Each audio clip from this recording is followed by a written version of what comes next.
آپ نے 40 سال کے طویل عرصے میں اس تہذیب کو اپنے سر کی آنکھوں سے ملاحظہ فرما لیا تھا. آپ کی زمین تھی سو آپ نے اس کو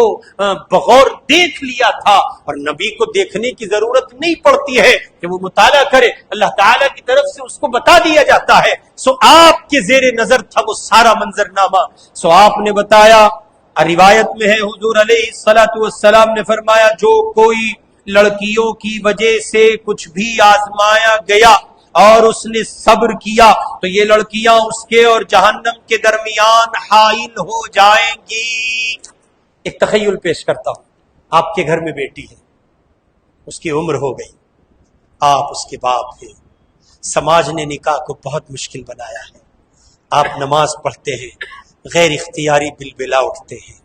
آپ گھر جاتے ہیں, غیر اختیاری اپنی بچیوں کا چہرہ دیکھ کر تڑپ اٹھتے ہیں, آپ کو سماج کی صفاکی رلاتی ہے, اللہ نے مجھے بیٹیاں تو دی ہے مگر اتنا اثاثہ نہیں دیا ہے, ان بچیوں کو کیسے نوازوں گا, ان کے ہاتھ کیسے پیلے ہوں گے, ان کا گھر آنگن کیسے آباد ہوگا, ان کا گلشن کیسے سجے گا اور سنورے گا. جب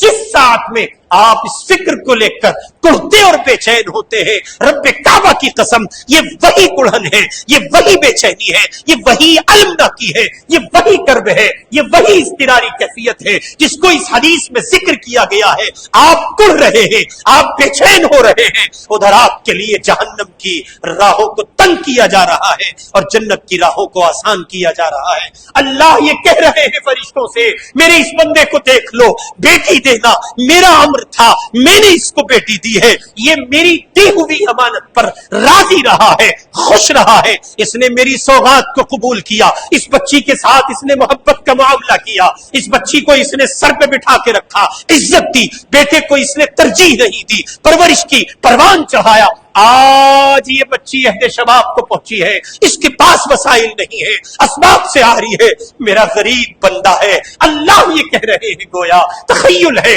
پروردگار یہ کہہ رہا ہے گویا میرے بندے صبر کر, یہ اپنا مقدر ساتھ لائی ہے, اس کا گھر آباد ہوگا, اس کا گھر بسے گا, یہ یقینی امر ہے. لیکن تو سن لے, اس بیٹی کے معاملات پر صبر کرنے کے نتیجے میں ابھی ڈولی نہیں اٹھی ہے, تیرا رب تیرے لیے جنت کے فیصلے کرتا ہے.